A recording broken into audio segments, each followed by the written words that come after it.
आपण कोणत्याही कार्याची सुरुवात गणपती बाप्पांच्या नामस्मरणाने केली तर ते कार्य नक्कीच निर्विघ्नपणे पार पडतं. आणि आज तर होतोय आपल्या हिंदू नववर्षाची सुरुवात आहे आणि म्हणून आम्ही ठरवलं की गणपती बाप्पांचं दर्शन घेण्यासाठी जाऊयात.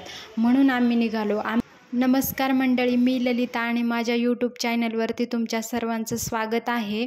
आज आम्ही गणपती दर्शनासाठी जायला निघालो होतो आणि म्हणून मी मोरवाडी येथे मेट्रो स्टेशनच्या इथे आले होते. आम्ही आज मेट्रोनीच पुण्यामध्ये जायचं ठरवलं. हा माझा मेट्रोचा दुसरा प्रवास होता आणि मेट्रोनी प्रवास करायला तसं सगळ्यांनाच खूप आवडतं, तसं मलाही मेट्रोनी प्रवास करायला खूप आवडतं. म्हणून माझ्या काही मैत्रिणी आणि आम्ही मेट्रोनी प्रवास करायचं ठरवलं आणि आम्ही आलो होतो कसबा गणपती येथे. तर कसबा गणपती मेट्रो स्टेशनच्या इथे आम्ही उतरलो आणि कसबा पेठ मेट्रो स्टेशनच्या इथून पुढे जाण्यासाठी कसबा गणपती मंदिराच्या जाण्याकडे एक कच्चा रस्ता आहे. तिथून आम्ही निघालो होतो. सकाळचे वाजले होते 8 आणि आम्ही निघालो होतो मंदिराकडे जाण्यासाठी. म्हटलं आपण इथे जवळ आलो आहेत आणि इथं आपण बाप्पांचं दर्शन घेऊयात, म्हणून आम्ही कच्च्या रस्त्याने इथून पुढे जात होतो. इथे जाताना वाटेमध्ये सुद्धा छोटी छोटी गणपतीची मंदिरे आहेत.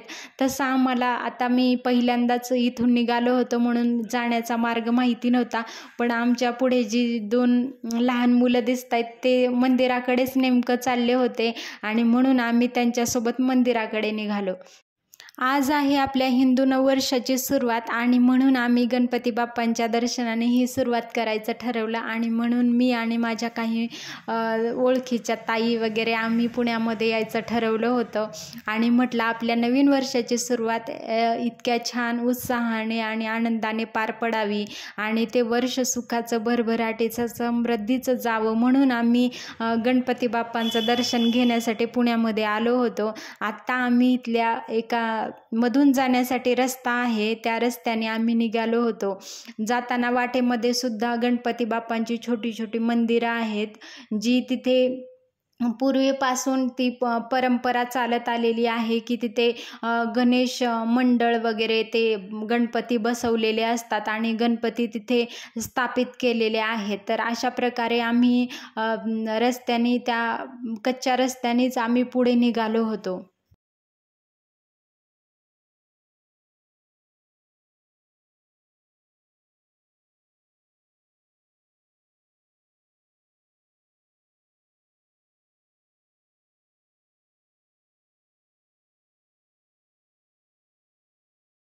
इथून कच्च्या रस्त्याने जाताना अनेक गणेश मंडळं आपल्याला दिसतात आणि छोटी छोटी गणेश मंडळांची स्थापना इथे केलेली असते. तर अशा प्रकारे आम्ही मंदिराकडे जायला निघालो होतो. मी आणि माझ्यासोबत ज्या दुसऱ्या ताई होत्या आम्ही सगळेजण पायीच इथून निघालो होतो, कारण इथून मेट्रो स्टेशन जिथे आहे तिथून आपल्याला कच्च्या रस्त्याने जावं लागतं. तिथून रिक्षाची वगैरे अशी काही सोय नसते, कारण हा रस्ता मधून आहे किंवा असा मेन रोडवरतून वगैरे नाही आहे, त्यामुळे आपल्याला पायीच जावं लागतं. म्हणून आम्ही पायी निघालो होतो. पुण्यामध्ये येण्यासाठी मेट्रो ट्रेन जेव्हापासून झाली आहे तेव्हापासून वेळही वाचतो आणि ट्रॅफिकचंही टेन्शन नसतं, म्हणून आम्ही मेट्रोनीच यायचं ठरवलं होतं. आणि माझाही तसा दुसरा प्रवास होता मेट्रोचा. म्हटलं आजच्या दिवसाची सुरुवात एवढ्या छान प्रकारे होऊ शकते आणि तशी मला थोडा वेळ सुट्टी होती म्हणून मी इकडे यायचं ठरवलं होतं. अशा प्रकारे आम्ही मंदिराच्या जवळच आम्ही आलो होतो. इकडे आज गुढीपाडवा असल्यामुळं मंदिराच्या इकडे गुढी वगैरे उभारण्यात आलेली होती.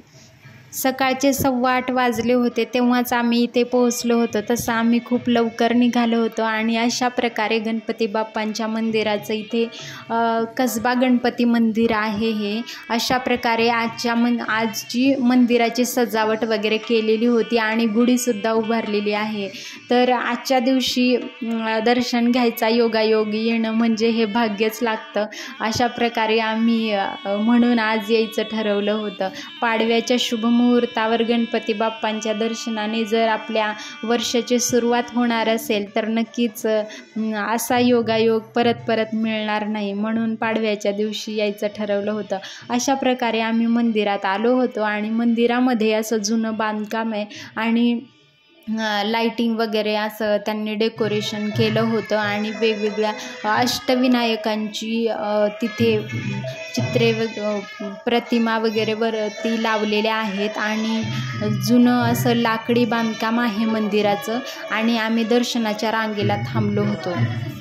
थोड्याच वेळामध्ये दर्शन वगैरे आमचं होणार होतं आणि आम्ही दर्शनाच्या लाईनला थांबलो.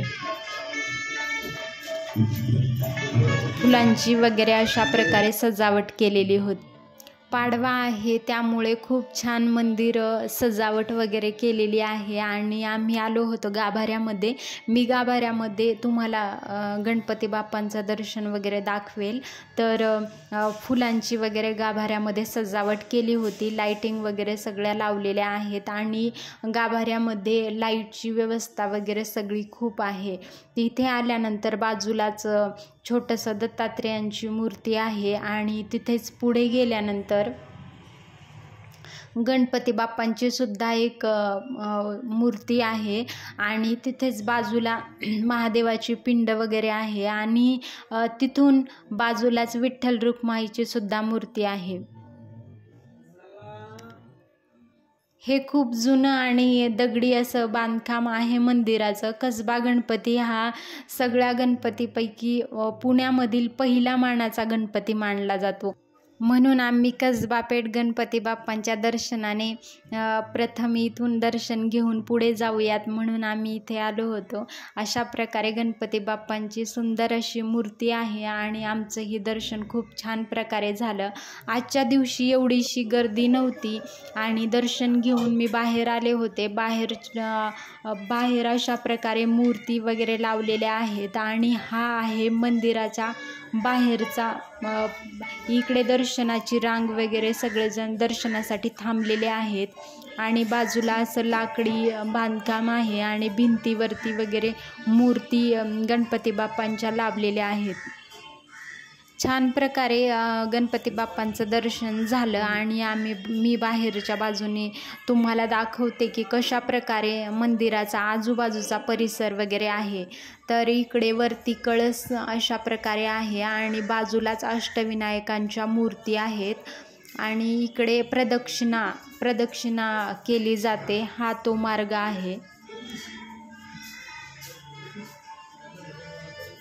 जुनं बांधकाम असल्यामुळे असंच या मंदिराचं सजावट वगैरे सगळी आजच्या दिवशी केली होती आणि हे बांधकाम अशा प्रकारे आहे. पुढे आल्यानंतर इथून बाहेर जाण्याचा मार्ग आहे. जिथून आपण एंट्री करतो तिथूनच बाहेर जाण्याचा मार्ग आहे. आजच्या दिवशी खूप भाविक भक्तगण मंदिरामध्ये दर्शनासाठी आलेले होते आणि आमचं दर्शन झालं आणि आम्ही पुढे जायला निघालो होतो. आत्ता आम्ही इथून पुढे जाणार होतो दगडूशेठ गणपती बाप्पांचं दर्शन घेण्यासाठी आणि आमच्या गुरुमाऊलींची मिरवणूकसुद्धा पुण्यामध्येच निघाली होती आणि आम्ही त्या मिरवणुकीमध्येही सामील झालो. आणि पुढे जी मिरवणूक दिसते ती आमच्या गुरुमाऊलींची निघाली होती आणि आमची मिरवणूक आली होती दगडूशेठ गणपती बाप्पा मंदिरासमोर. अशा प्रकारे दगडूशेठ गणपती बाप्पांचं डेकोरेशन आजच्या दिवशी केलं होतं. फुलांची सगळी सजावट होती आणि गुढीसुद्धा अशा फुलांची डिझाईन गुढी उभारण्यात आलेल्या होत्या.